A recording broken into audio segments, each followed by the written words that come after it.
I stand friends. Rob knows that. Stan sounds like lingo that's down with the kids. It's just not particularly nice sounding. There'll be no people called Stan anymore, will there? So, hi, I'm Tom Hopper from the Umbrella Academy, and we are going to play Stan or Ban with Cosmopolitan. Please like and subscribe for more videos just like this one.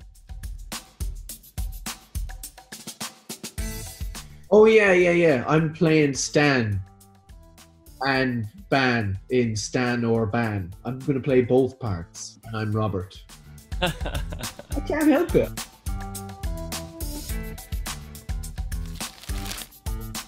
Takeaway, Stan would be a place we go to in Toronto. Rob knows exactly which one it is a place called Impact Kitchen, which is does very healthy food, the right kind of takeaway food, I would say. I would ban McDonald's in a second. Takeaways wise, Stan, healthy, wealthy, vegan masala dosa place. Oh yeah, you told me about that. Oh, yeah. And they do like these lovely potato cake type things that are a little bit warm and spicy Indian in the shape of a love heart, and you know, it's lovely. And I would ban, yeah, I'd ban KFC. Yeah, all those mothers. It's not satisfying really. It's not particularly tasty, and it doesn't leave you with any sense of satisfaction. You know? Yeah, feeling good. I stand Friends. Rob knows that. Friends is my all-time favorite TV show. Yeah. I grew up on that, and it influenced a lot of like my love for comedy and like what I enjoy to do in comedy, and like the kind of things that I find funny when we're acting and choices that I tend to make. Is influenced a lot by Friends. I would ban things like The Only Way Is Essex and like Love Island, all things that kind of create a really negative kind of fame. Yeah. Like an empty fame. Do you know what I'm standing at the moment, actually, in fairness now, is normal people. I'm sort of yeah, you love that, yeah. I've been bigging that up because it's, in fairness, the acting, the casting, the directing, in fairness, Lenny Abramson, it's all dialed right in. It's a piece of drama that knows itself very well. I suppose because it was a book that knows itself very well. I haven't read the book. So I'm standing that, banning, take your pick, man. Like, I'd really just like, sometimes I will get 45 seconds into a show. I'll be honest, here's one. The Amityville, where there was the girls, the necks and stuff. But then I thought, this is horror for young people. Yeah, I'd ban that because I thought it wasn't for me.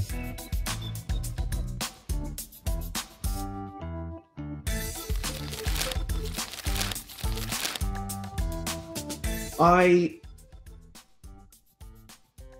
would ban going to a nightclub or any room where there are more than there's like everyone, like the people aren't wedged in like sardines and the music isn't up through the fucking roof, because that's my, like 99% of the time, that's my idea of hell on earth. So I'm sort of in that sweeping vein. I'm sort of banning concerts, nightclubs, the whole reason most people go to Ibiza. And then I would stan a lovely evening bike ride. And during summer, there's nothing better, mate. It's lovely. I would ban things like bingo halls and like just kind of, you know, like those kind of places where people would just go and sit and drink and smoke and not really do anything with their life, just sit. Yeah.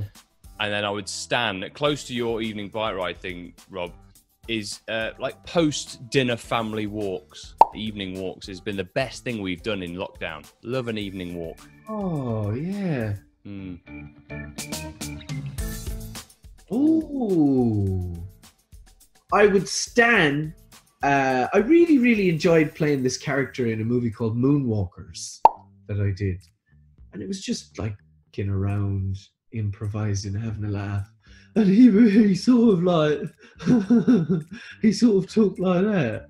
And it was actually in the late 60s, and he had this kind of beard, and he was smoking weed all the time, and then he had to pretend to be Stanley Kubrick to the CIA. And then I would ban, if I had to, you learn things from the good and the bad, but I would probably ban a series I did for BBC One that came and went pretty quick called Me and Mrs. Jones. You know, I sort of took it on with a sense of hubris, and I don't think it was particularly me. I'd stand this character I played in a movie that was like a little indie movie that we got crowdfunded called Cold, which has now been renamed Leopard. But there was a character in that was written for me by one of my very good friends, Owen Macken. And he wrote it for me because he felt like I had more to offer as an actor than I was being given at the time. And it was a really challenging role for me. And it was kind of like my first really challenging role, I think, as an actor. I was quite young in my career. And he wrote it for me. So I would stand that because it was a big turning point in my acting. And then I would, just because we're playing the game, but I would ban, and not so much because of the actual role or anything, but the experience I had. I basically got food poisoning once while doing this little role as an American soldier. The role was actually called American Soldier. I think it was my second job. And it was with Stephen Fry in a show called Kingdom. And I was playing this American soldier, but I got food poisoning from something I ate the night before. And all day I was hurling at the side where Stephen Fry was watching me like step off and hurl on the side of the set. It was a horrible experience. Wow. So in terms of the experience, I would definitely ban that one. Yeah, I'd like to erase that experience. We all got given like, right, here's the options of sunglasses. Which ones do you like? That's true. But you know what, boss man Steve Blackman was like, yeah, but these ones, Rob, please, these ones. Like this one. Because they reminded him of sunglasses of his youth, I think. Yeah. Corpse, after a bunch of my fans had all sort of killed this person in a ritual murder, and then carved my face many, many times into his skin surface. That was pretty. Yeah, that was a good one. Yeah, that was at a Comic-Con. Yeah, it was a live guy event. Walking around as a stormtrooper. I went, that fellow there! Take his life and carve my likeness into his flesh. Now! And they did do this. And, you know, anyone who doubts that, I have video evidence, which... No, but you know what, though? Flesh is a good one. Tattoos. I'm very encouraging of folks getting tattoos, and at the odd Comic-Con I've met people who've gone the whole way and committed my face to their flesh for the rest of their life. Really? They've done that?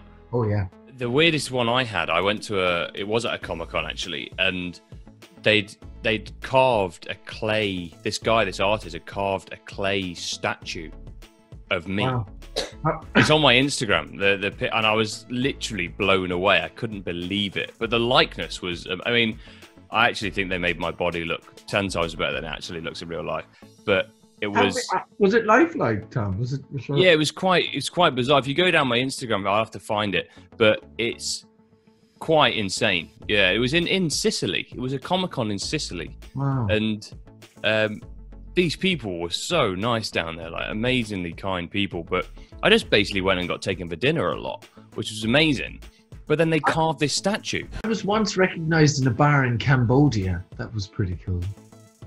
That was pretty unexpected. They usually shout "Monkey Man" at me. That's on and offset, Vivian. Yeah, that's just standard. Yeah. That was before Umbrella Academy as well, so it's just enhanced it even more now. Tom's just hanging out of the rafters of the studio. It's like, does he work here? What is funny is like because I live in quite a small rural town, and there's people, what's weird I think for people is when they expect people from a TV show to live in somewhere exotic or something. And I go into like my local Morrison's or Waitrose, and someone will go, "Are you that lad from that show?" And And I go, yeah. And they go, and they're like, what are you doing here? Yeah. I'm like, I live here.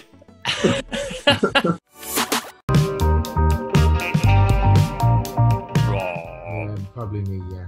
He's very playful, Roberto. It's more as well, like I'd say on set, like you're very good at throwing things in that will make us laugh. You know, like I love working with Rob because I never know what's going to come, and I like being kept on my toes because sometimes, because obviously doing things over and over and over again, Rob's amazing at keeping it fresh. Yeah, so things can get very dusty, dusty, and then things can, because they get sort of rehearsed, I suppose, they get very, you know, people can become quite committed to the choreography of things, which again starts to sort of diminish from the meaning of what you're trying to do, I think. But spontaneity is a great thing to kind of, I think, re-bolster a bit of meaning. Usually it's me laughing. That, It shouldn't be. That or cling film on the toilet bowl. One of the two of those, you know? Always works. Rob, yeah. I know that being on numerous group chats with Rob. If they take umbrage with this, then perhaps, you know, our relationship wasn't meant to. What wasn't meant to. The thing is, as well, it's like I know with you, Rob, but like I know you'll always get to it. Yeah. It's just like not on everyone else's schedule. So like I know Rob will come to it and then he'll deal with everything he's got to deal with. But I know that he's not just going to do it when everyone else is doing it. It's like, I find sort of technology from being a pre-primitive or digital native. You know, I'm deeply suspicious of all technology. I'm only saying Tom because we've just said Rob twice before, but that could be either of us. No, but you know? I'd imagine. Yeah, I mean, I think that's probably me. I think you care less about your. Yeah, I mean, I think... Wouldn't go that far, but, you know, I mean... Rob, there's been a few thievings in the years. Well, I stole, actually, last time, which is interesting. It was a book about Marie Antoinette that I found on set, right? And it was... it showed at the very beginning of it a map of Western Europe, you know, back in the late 1700s. That was really fascinating because it was a completely different world, you know, completely different borders, and you know, it wasn't that long ago. And you just sort of go, wow, that's the world that I. Wow, I'm having that. They were just like farming out children, making allied pacts left, right, and centre. Yeah. Keep, you know, right, France. It's a bit touchy with France. Marie Antoinette, you're going to marry Louis XIV, right? Off you go. That's Rob again. That is Roberto, yeah. Well, I don't drink, so... Yeah.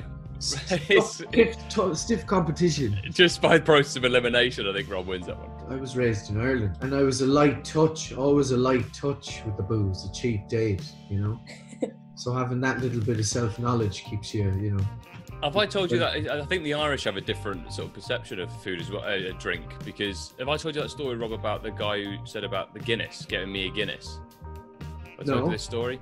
So I was shooting a movie over in Ireland, and this old fella who was working on the movie with us was like, Tom, let me buy you a Guinness. And I went, oh, I'm all right, thanks, Ken. I don't drink. And he was like, but you'd have a Guinness. And I went, well, no, I don't drink. And he was like, yes, but you'd have a Guinness. yeah. I said, like, it's not even alcohol. It doesn't count for these Irish.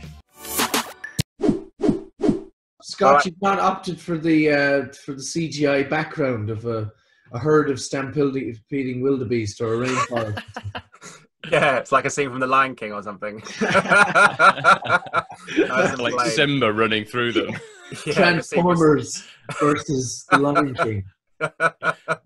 Guys, huge congratulations on the show. There's been so many kind of comic book movies, comic book shows, and everything else, but this one feels different. This one feels very distinctive. I mean, why do you think this one has kind of stood out amongst the rest, since there's just so much out there at the moment? Rob, maybe I'll start with you. I'm not the best person to ask that, because to be honest, I don't watch any of them.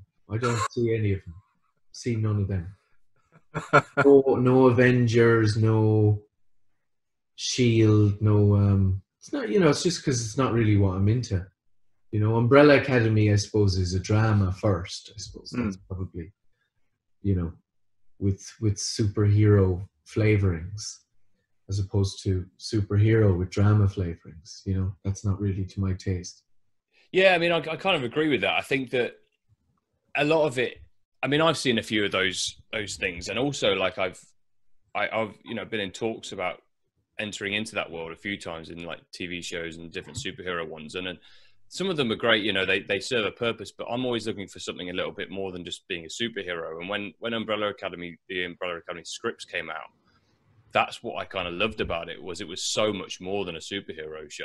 It's like Rob says, first and foremost, it's a family drama, really, with this quirky element, and then on top of that is this superhero flavoring, as Rob says, and that's what kind of is the icing on the cake. That there is that impending danger and doom and stuff, but around it you've got this family that can't even get it together to just actually save the world. Yeah, it's more interesting to play people who are super trying to be normal than, I suppose, normal people trying to be super. You know? Yeah. Yeah, well, that leads on to my next question, actually, because I mean, this feels like a show. Forgive me for saying this, but it feels like a little bit like X-Men, not so much in the mutant stuff, but in the fact that it's about humans and it's about humanity and it's about inclusion and lots of things that we're dealing with, particularly now. So I just wonder how you think the show kind of helps in that regard, given that it's about things that we're dealing with even more so now in 2020, about, you know, people, inclusivity and people kind of finding themselves and being allowed to be who they want to be, despite the fact that this is, as you say, has the kind of superhero flavorings. I mean, how important do you think that is for people to watch a show like this, but to get all of that stuff as well as, you know, the action stuff and all the rest of it? Should they be there for that? Maybe I'll direct that at you, Tom, first. Yeah, I think even more so, to be honest, because the superhero element is like, yeah, there's an entertainment value to that. But what I love about Umbrella Academy, and especially the seven siblings, is I feel that they all kind of represent a certain kind of demographic in a way, and they all have something to say, and they're all going through their own issues, and they represent a lot of people that I've met. You know, I could do a lot of these Comic-Con events and meeting loads of different people, having chats with lots of different people. I feel like they represent people with certain insecurities and like I say, like demographics that are going through struggles right now. Even more so the second season, I would say. Second season seems quite poignant to when it's coming out. Yeah. So no, it's good, and I think that's what the world needs is to be able to relate to shows like this that aren't just a sort of a standard entertainment value show. It's got more to say. Is that the same for you as well, Rob? Yes. Yes. Yes. It is. You know, I like the way Klaus had a queer relationship in the first season, but there was at no point was it remarked upon or seen as anything other than a relationship. You know, just a person falling in love and it sort of profoundly changing them. I think that's true equality. It's not being sort of virtue signaling by being markedly different, going, okay, this is this person, this is that person. We're all okay with it. But in that, you sort of create the divide in the semantics of it. Whereas semantically, there is no divide in Umbrella Academy. It's just sort of, you know, people just sort of bouncing around off each other, having dramas, being people. You know, the earth peoples in the same way that the tree apples, for Christ's sake. If you're to believe Alan Watts, that doob smoker from the 60s. We like a bit of Alan, don't we, mate? We do. Just as a final question, and I mean, you guys have got to play these characters for 2 seasons now. Hopefully, you'll get to do it a lot more. Do you think that Klaus and Luther have left an indelible mark on you both? Do you think you'll always carry a bit of them around with you post whenever the season is to come to a close, whenever that might be? Yeah, I mean, in a way, I think you do that with every character you play, to be honest. You know, you never really, because they influence the experience you've had with one character kind of influences your next in some subconscious way, I think. It's also it's always bringing yourself to it as well, I think, isn't it? You always bring a bit of yourself to it, so in turn you take a bit of that away. Yeah, and practically, if you're playing a character and you're expected to do a thing, be a certain way, I think you only naturally sort of tend towards that thing, certainly around when you're filming it. And when we film it, it takes a long, long time. Most of the last 2 years, right, Tom? We've been in Toronto. Yeah. And so it's a long, long, long time playing for me as sort of a hedonist, sensualist. It's tough, you know, it's tough going, you know, to try and keep up that social calendar. Right throughout the whole shoot. It can be very exhausting. Yeah. But and also I think success changes things, doesn't it, Tom? Like yeah. You know, we have a dear friend who has a 9-year-old boy, and he said the first time his 9-year-old said, "What's he smoking, Daddy? What's drugs?" or whatever, right? He was sort of that conversation was prompted by watching Umbrella Academy. You know, it's just little things like that where you go, yeah, there are some indelible marks on the developments of people that we're kind of having, you know. Yeah, especially with it being so aimed at a family. You know, it's very much a family show. So the impact of having on the youngsters that are watching it as well as adults. Yeah, because you're going, well, we're introducing these ideas like illegal drugs and other things, but we're doing it couched safely in a family show. A family show. What does that mean?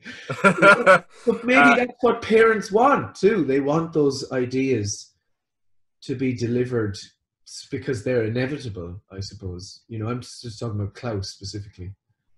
But you know, like the way I was introduced to those ideas was Train Spotting. You know, so maybe in the development of a child, I'd take Umbrella Academy over Train Spotting, you know, for sort of a premature introduction to things like drugs. Absolutely. And the nature of addiction, you know. Indeed. Well, guys, my time is up. Thank you so much for your time. Absolute pleasure. And nice one. Hey, you guys. Thank you. All I need is a miracle. All I need is you, James. You called James? Yes, you are. James. Beautiful.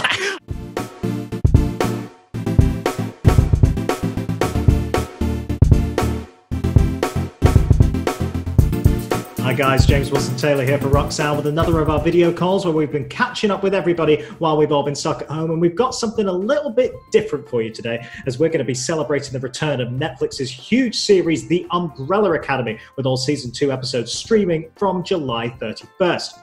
The show is based on the comic book series created by My Chemical Romance frontman Gerard Way, who also serves as an executive producer. And recently we were invited to be a part of the Netflix press junket and interview 2 of the show's stars. We chatted with Robert Sheehan, who plays Klaus, and Tom Hopper, who plays Luther. So we started off by asking about their working relationship with Gerard Way and what it was like getting to know the creator of the series on set. Robert, let's maybe start with you. Did you have much time to talk with Gerard in particular about developing this character? Yeah. You know, I was kind of badgering Gerard in a few different ways, and all of this sort of feeds into the psyche of it.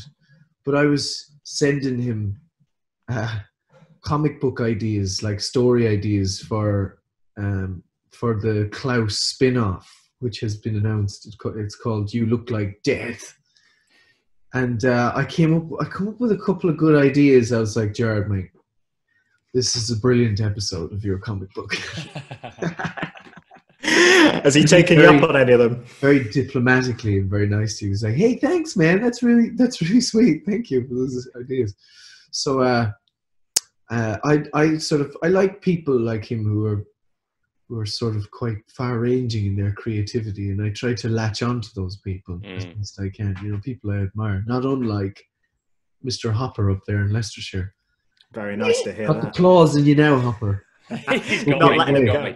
Not letting him go. Yeah, Tom, was that the same for you? Did you have much of a chance to chat with Gerard at all about the character? Yeah, I mean, it was more of a thing after I was cast. I mean, but for me, I remember after reading the comics, it was very important for me that whatever it was that Gerard saw of these characters going into a TV show, that it respected his initial vision of them, you know? So, like, it was just important for me to talk to him that the ways that I was going or the way I saw it was the same as the way he saw it, which fortunately it was, you know, and I think he's been really pleased with everyone's versions of the characters that he came up with in the first place. So, yeah, and I've chatted to Gerard, like, since then quite a few times more about other things, really. We tend to, that's the weird thing when you're sort of immersed in the show. You tend to want to talk about other things other than the show, you know. Yeah. Which is actually really nice to get to know Gerard as who he is as a person more than just the guy that created the comic book. That Klaus comic that Robert just mentioned there is entitled You Look Like Death, Tales from the Umbrella Academy, and it will be released via Dark Horse Comics this September.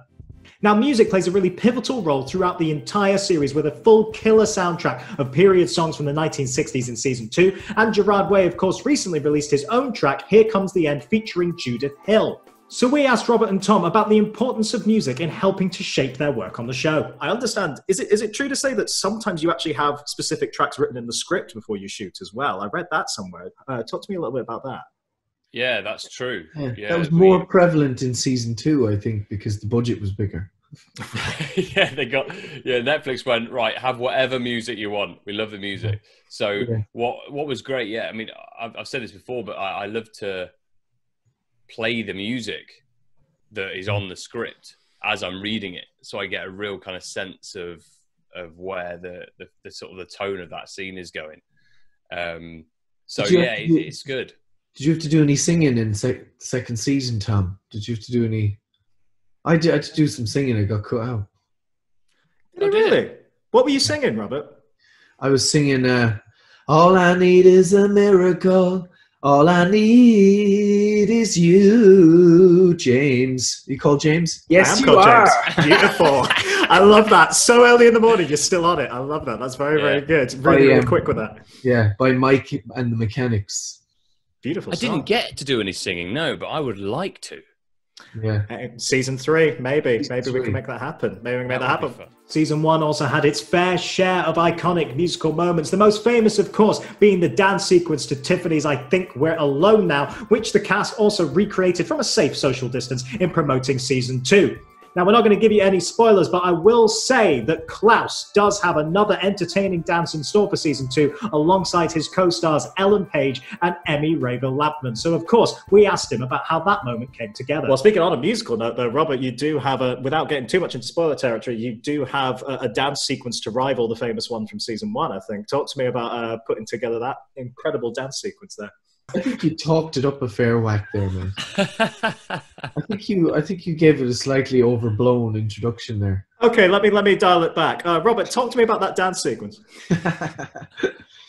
Well, the truth is, there was a rehearsal day for that dance sequence where Ellen and Emmy and myself went to this ballet school in central Toronto to learn the dance sequence. And I had to change flights going to Nova Scotia. I had to delay the trip. And then we got there on the day and they were like, no choreography. Let's just play around with it. But not the choreography. I was like, oh, great. Yeah, brilliant. So I delayed that trip for nothing. But hey, that's the nature of the beast. And so we just kind of winged it, really, you know. We were kind of trying to think ourselves drunk that day and dance ourselves drunk. And so I suppose the moves you're seeing there is to try to kind of jigger ourselves into a state of inebriation, you know. Well, it's a very fun sequence. You know, I think drunkenness, especially after you've practiced it a fair few times for real, you know, can be quite easy to simulate placebo style. There we go. Hey, it worked very well. You can catch the brand new season of The Umbrella Academy over on Netflix from July 31st. And make sure you check out the full playlist of our video calls where you can see extended chats with the likes of Tom DeLonge, Amy Lee, Pete Wentz, Mike Shinoda, and loads more. I've been James Wilson-Taylor, and we'll see you next time. Gentlemen, just to wrap up, I guess I'll say, you know, great season. Really, really enjoyed it. Can't wait to see what comes next, and all the best to you both. Thanks, James. Nice rock sound, James.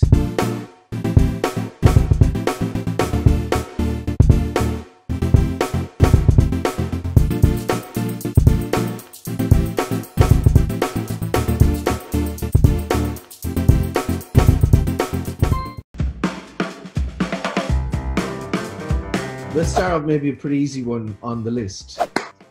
Now, of course, everybody has to remain vigilant and go back to work. But remember, don't go back to work. Stay in work. But of course, also remember, don't go back to work. That would be our Prime Minister, Mr. Boris Johnson. Zing! Oh, I'm gonna see some. Oh, look! See, this is what drama school students spend quite a lot of their day doing. Tom is really wonderfully committed to impersonating, I would say, a Tyrannosaurus Rex. Hang on. Oh. Luther from Umbrella Academy. Jolene, Jolene, Jolene, Jolene. Dolly Parton. Yeah. What do you think? She did have a humongous bust for the size of her shoulders. She's got a glorious big breast and a glorious big songwriting brain. Okay, listen to me. We have to get out of here now. We have to get to the chopper. Do you know where the chopper is? I can't remember where I left it. That was good. That was none other than Mr. Arnie Schwarzenegger. Yeah. Bodybuilders, the entrepreneurs, movie star. Get out now! Hey! Donkey! Help me, Donkey! I've got a stone stuck in my kind of tunnel ear. Shrek. That's the one. Yeah, baby. Austin Powers. Well, I'm sorry. I'm sorry that bug up your had to die. Do you know what? I'm going to veer wildly off the list now, right? And go, tomorrow, and tomorrow, and tomorrow creeps in this petty pace from day to day till the last syllable of recorded time is but a walking shadow, a poor player that struts and frets his hour upon the stage and is heard no more. It is a tale told by an idiot, full of sound and fury, signifying nothing. Hamlet? No, which one is it? Macbeth. Macbeth. I know it's one of the two. Right, so you get your fish, season, salt, pepper. Delicious. Marvellous. No, you idiot! It's supposed to be blue! Oh, it's interesting because it went in my head, it was Jamie Oliver, and then it became Gordon Ramsay. So it's Gordon. What about this one? Of course, everybody said to me it was a terrible idea to do the voice like a 1980s game show. Oh, it's, Tom Hardy as Bane.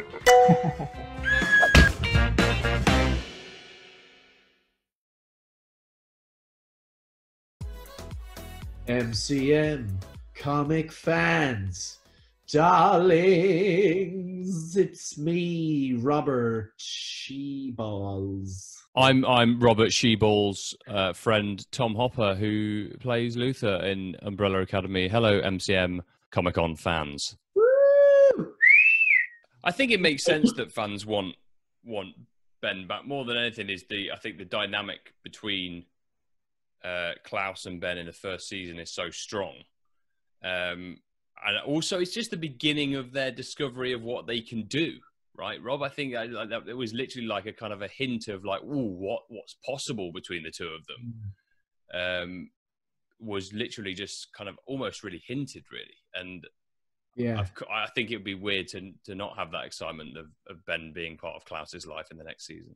Yeah, and when you have a show that deals very heavily in time travel, you know, death ceases to have the finality of say an apocalypse. You know, I think that's probably why the apocalypse is so scary to the world of the Umbrella Academy, because death doesn't really mean death as such. So of course it would lead them to think, yeah, that you know, Ben's death is essentially temporary or not real, you know, when time travel is so heavily dealt with, you know. If I was in a writer's room, you know, I would be treating death quite frivolously with that much time travel going on. So that could pertain more to the Earthlocker project that me and you were doing rather than the Umbrella. Yeah, I think so. It's interesting that's one of the other predications. Yeah. Interesting that. I feel like he's kind of left. I feel like Luther's left the moon in his past now. The idea of like returning to that. Yeah, I suppose the moon represents for Luther the dysfunctional relationship between him and Reginald, the father, right? Like, the moon, Yeah. that whole giant. Oh, that is the huge weight on his rather large but tiny emotional shoulders. Yeah, it's the thing that I think if he looks up at the moon now, there's an element of it being like an old place of comfort, but also sheer dread of a time that represents a lie in his life, the biggest lie. Do you think that people were coming up with the Luther thing or revisiting the Luther thing because of lockdown, because of COVID? You know, that Luther, yeah, it's probably more present. Yeah. Yeah, he was on lockdown in the most extreme way as the first season began. Yeah. And people... He reminds me of that. It always reminded me of that. You know, remember Thunderbirds? Yeah. There was that one Thunderbird that was up in, it was like you never saw him. And occasionally they go and visit him, like once a season. They go and visit. But he was up there on his own the whole time. But he was always quite happy. Wow. He had a mission, you know. He had purpose.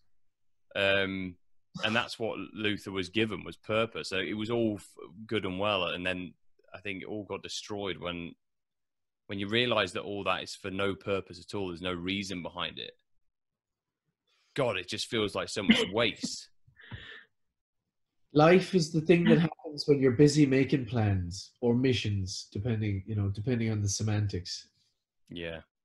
Oh yeah, I think that's some delicious alien stuff, you know. Because the first sentence of the graphic novel is that Reginald is a space alien. You know?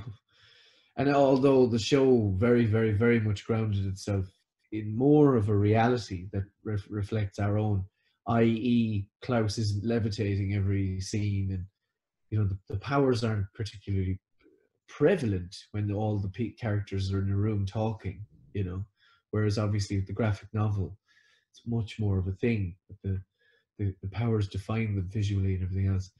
And so Reginald, the whole space alien thing was kept on the back, you know, and with that scene, I believe it was episode 10 with the lights in the jar, wasn't it? I think it was, yeah. But it was like he was seeding something. Perhaps, you know, he was just letting something go. You don't know what it is. There's a famous book which I read years ago, which my dad had up in the attic, called Chariot of the Gods by a German guy called Erich von Däniken. And it reminded me of that because the film... what's the film? The Alien film that was the prequel. Prometheus, sorry, yeah. That was very much from the theory of Erich von Däniken, which was that all intelligent life, or all life on planet Earth, was seeded here by a more intelligent civilization. You know, that essentially aliens came down and meddled with the environment and created what's now human beings who have this weird aliveness, but we're aware that we have an aliveness that's different to the aliveness of other things. And we exist in this weird sort of reality, which I sort of think about sometimes. But so maybe there was flavors of that, or maybe that's just my interpretation because I read that book. You know, like for example, my friend Rory Culkin and his mates had a movie marathon one night where they watched Prometheus and then Passion of the Christ as a movie marathon. What a great back-to-back that is. They were intimately linked because, you know, the angels that came down in Jesus' testimony in the kind of future scientific explanation are the engineers from across the galaxy. You know? We have similar aesthetics going on. Oh, look, we both got the memo to put some greenery, which Tom didn't get. Never mind. I didn't get that. No. Tom hates things. I found this thing just here. So I can hold that in shot that the whole there, time. like that. It's so floral. It's beautiful. Guys, I love seeing you. I hate that I'm not seeing you in person this time because It's far easier to flirt when you're in the room. You know? I mean, and that is exactly what you did last time, and it was so wonderful. But never mind. This is the next best option, and I'm super excited because I love this show. Is any of this show a spoiler, seeing as it is based on the comics, and you know Dallas is the next part? I mean, really, the major thing I think the link is the JFK element. Yeah.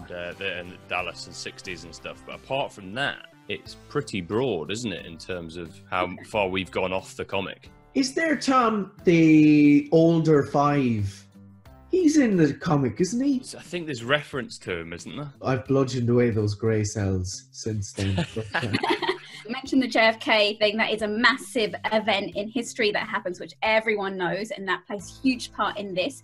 If you guys could go back and kind of disrupt an event in history, which one would you like to go back and kind of dabble with, or maybe have a little influence over? I'd probably stop 9/11 then, if we're doing that. Jeez. I'd probably go. How be like, though? How would you... lads, you ain't getting on. Off you go. Like, this is the thing. Like, remember the junket of the first season, and Aiden, bless him, with the best intentions, said, you know, I'd go back and stop Adolf Hitler. Bring you around. And you go, Right. How would you do that? As Aiden, as just the young man that you're... I do love in here that Klaus spouts off a lot of profound lyrics in here. Are there any profound lyrics that you like to live your life by? Well, now there's a great Irish song I learned from my dad that goes, whatever you say nothing. When you talk about you know what. For you know who should hear you, you know what you'll get. For they'll take you off to you know where, for you wouldn't know how long. But there's something to hear me singing this song. Hey! So, yeah, basically what he's I think saying. you might live your life by the last one, the last bit of that song.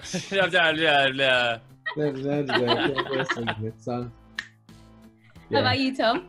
I don't think so. I'm trying to think of, like, lyrics in the song now. There's one nice one, actually, which ought to give honourable mention by the lovely Janis Joplin, which goes, what is it? I could drink a case of you, Melissa, and still stay on my feet. I'd still be on my feet. I mean, that has just made my whole day, and I've now sadly run out of time for anything more. But until we meet again in person, guys, thank you so much. Amazing. Thanks, Melissa. All right, take care, guys. Hi, Serena. Hi, Tom. Hi, Robert. How you doing? Very good. We're doing very, very well. It's so good to see you guys back. And can I just say, I was so excited by your date reveal video that you guys released. But I was just wondering, Tom, before this, you weren't really a dancer. And Rob, you've said that, you know, I'm not so sure about the random dancing throughout the series. So when they say to you, you're in isolation, now we want you to film dancing on your own. How are you feeling about that? My wife was way more excited about filming me than I was doing it. She was laughing her head off behind the camera. We all actually got quite specific moves that they wanted as well. But apart from that, yeah, I mean, we had to put my kids to bed before I could do it, because otherwise we had my kids running around the house. So we had to put the kids to bed and then blast out, I Think You're Alone Now, at like 10 o'clock at night. It was great fun. Nice, yeah. I was thankfully I had a pal who's a videographer, and I swear to God, just by sheer, and plus I was a bit tardy to the party. I was late delivering my homework. Oh yeah. So, yeah, you were the last one in, I think, weren't you? Yeah, and I had slightly anxious Steve texted me, but I thankfully had a friend of mine around who has been a videographer for many years. So I quickly went to them. I went, quickly, just film this, and I just sort of just reenacted it as best I could. So yours was great. I mean, you literally got some of the shots that you got in the actual show. Yeah. When you're like looking up at the camera. So I was like, oh my God, he went to town. Yeah, sweeping all the stuff off my kitchen. Yeah. Laying there all melodramatic. Any excuse, Marina, any excuse. Well, I'm loving that season 2 is coming back at the end of this month. And Tom, you've said you're so excited about it. Why? And why should we be excited? I just think that it's got so much more to offer this year. You know, I think what I love about season one is that it's set up these characters, it's set up these relationships. We set up like the challenges that these guys have, and then now we're throwing them into a whole new world where they're going to be challenged even further and taken on events in history, really, which is the really interesting part for me, and how they're going to screw it up in their own unique way. How are you guys finding the fan reaction? Because, like, you know, season one, no one knew what it was about, and then it dropped on Netflix, and it was everywhere. People loved it. Tom Hopper's arms appeared on Instagram. Like, how do you react when stuff like that is happening? Oh, I with a rather large pinch of salt, really. You know, it's that sort of thing. It's great. One thing is amazing is that reaction. You know, because you work so hard for so many months to try and make this thing as good as it possibly be, and the scripts were so good, and also the comics were so good that you feel a great sense of responsibility to not screw it up. So we all worked incredibly hard to make sure that didn't happen. So it was kind of an element of just sitting back and enjoying people connecting with these characters and stuff, right, Rob? I think that was what was so nice about it. We did the hard work, and then we watched people enjoy it, which is always the best payoff. Do you know what I love? You mentioned the word connecting there, Tom, and I love that you guys have connected with each other offset as well. Robert, you and Tom have a new podcast coming out. Tell me about the Earth Locker, and how did all of this come about?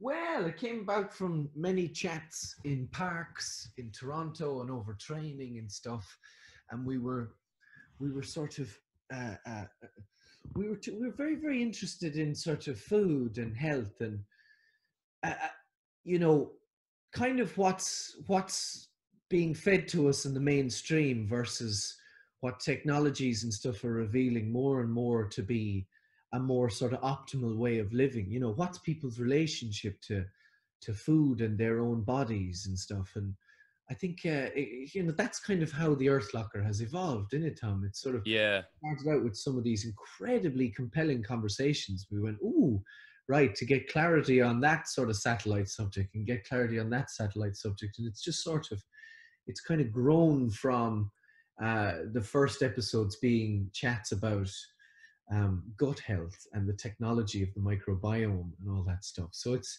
very, very, very different fare to what we're known for, but it's just been so profoundly.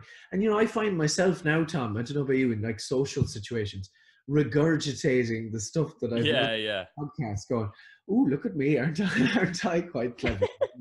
Know some dialed in science stuff about. Yeah, it's what I think the brilliant thing about the Earth Locker that we've discovered as well is that there's so much information out there that is fully available to everyone, but no one knows about it because we're not exposed to it in the everyday news, you know. So the Earth Locker is going to be a brilliant medium for people to get information that can change their life, literally, like for the better. That this information and experts that we're speaking to that is going to these companies are doing that can hugely benefit millions of lives if they just know about it, and we're giving them that.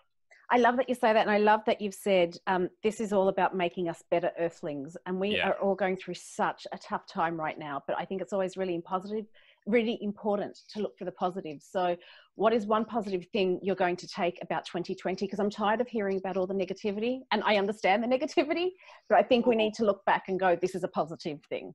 I'd say, you know, don't pathologize adversity too acutely. You know, happiness and sorrow all come in the same parcel, you know. Prosperity and adversity is no different. You know, so there's always, I think, unforeseen value in adversity. And unfortunately, it seems kind of counterintuitive, but I'm sort of sometimes, I'm quite, you know, not like, obviously, you know, I sometimes think broadly speaking, there can be great positives to come out of adverse and trying times, definitely. Yeah, I think as well, like this kind of situation is made worse because of certain media promoting it in certain ways of it feeling all doom and gloom. And don't get me wrong, there's obviously so many people have died from this thing, but you know, lots of people are dying from various different things all the time, you know, when even in years that coronavirus isn't around. And I think with the impact that media has on this very kind of, like you say, Rob, like an acute situation, I think if it wasn't for media, we can all have a choice to make the best of this time, you know. And I think that's one thing that certainly for myself and my wife's part, we've really tried to be productive and use the time that we so rarely get as a family to really reconnect, because I'm always traveling, I'm always away, and my wife's always left on her own with the kids. And this has been, in a way, a kind of a gift for us, you know, because we've had so much time to be a four, you know, my wife and my two kids, that we just don't get that time, you know, it's such an intense way. So it's been great for our side of things. Well, Tom, Robert, thank you so much for putting positivity in the world and for putting ridiculousness, and I mean it in a good way, entertaining us with stuff like the Umbrella Academy. We all need it. Thank you so much. Here, here. It's a Cheers, pleasure. Serena. God bless. Thanks, Serena. Feeling. Why do I feel you're setting me up a trap here? But Oh! Stonker.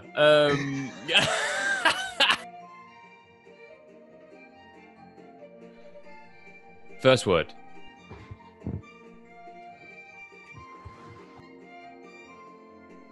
Plant. Head.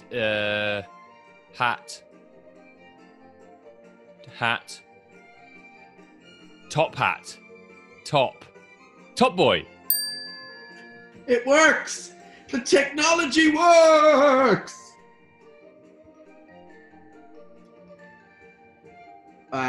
Wait, 13? 13 words.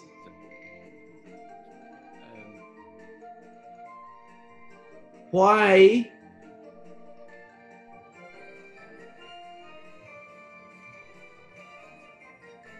Is the 13th word. The 13th! Or the 13 reasons why. Yes!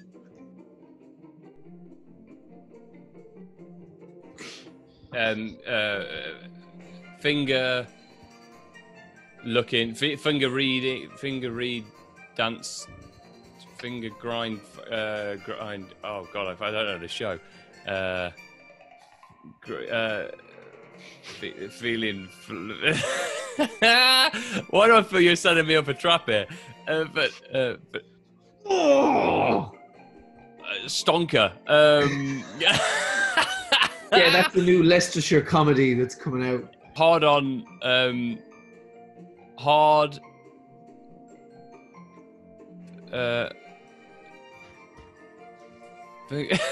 It's the finger. I love he's got hard on. Hard on. Hard on finger. Like Netflix Stonker. Suddenly become like Pornhub. They're not far off in some show. Sex education. Oh my God! Of course. Sex education. Watching adults pretend to be teenagers. Rectangle. Oh no, TV show. Yeah. Oh, they're all TV shows, aren't they? Yeah. Okay. Not necessarily. Charades is a very old tradition. Okay. Suits. Business. Wall Street. Oh, hello. Taking a business appointment. Yes, sir. You are going to need that cream for your bumhole. What? Top haircut.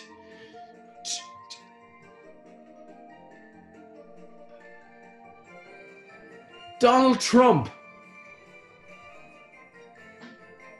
See, this is good. This presupposes that I would know that I know that. The Politician. Is that a show? TV show. One word. First word. Me. You. You. You.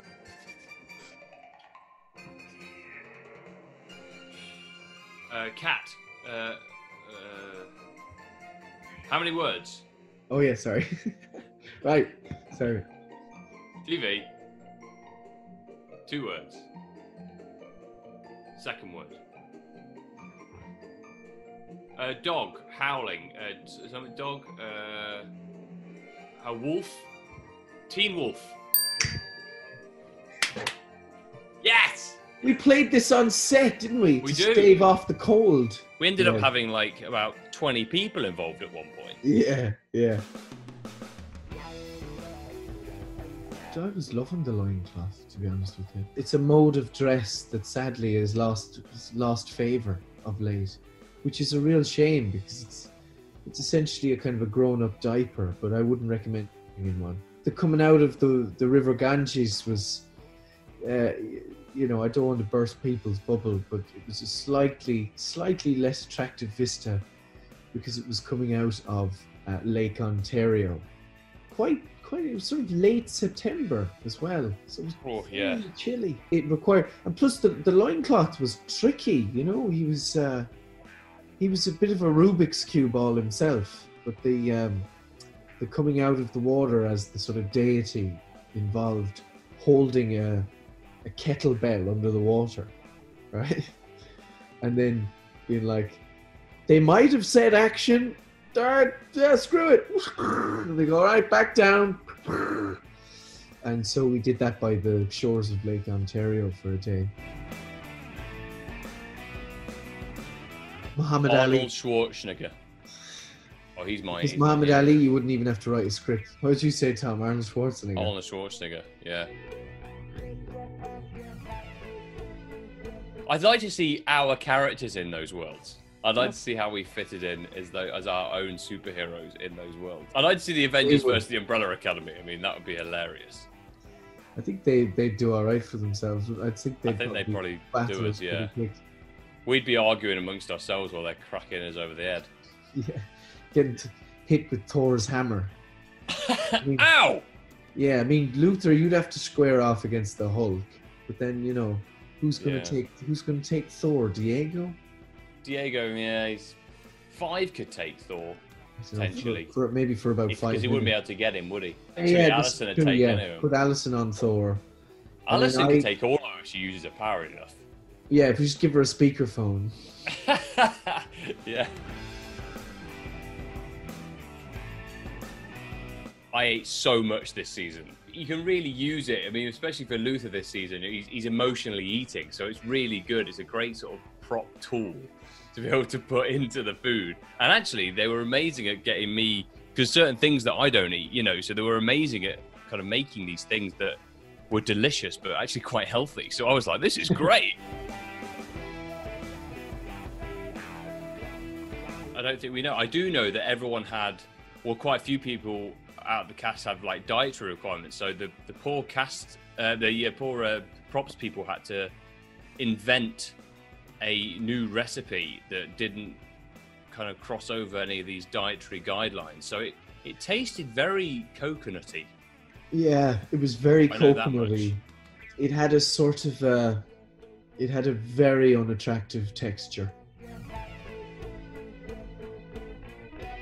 It's a whole other way of learning to do the moves, to be honest, because you choreograph it without the suit on, and then you get in there on the day and you've got to learn it all again, really, and you go, oh, that doesn't move in the way it did without the suit on, or I can't punch as far, or I can't kick as well. And there was lots of improvements to the suit this year, which was good, because me and Steve Blackman went over a lot of the notes of the suit of what needs to be improved, and the mobility of it was one thing, and I actually it was so much better than the first season. So I was able to do those kicks and stuff so much easier this year, which was amazing.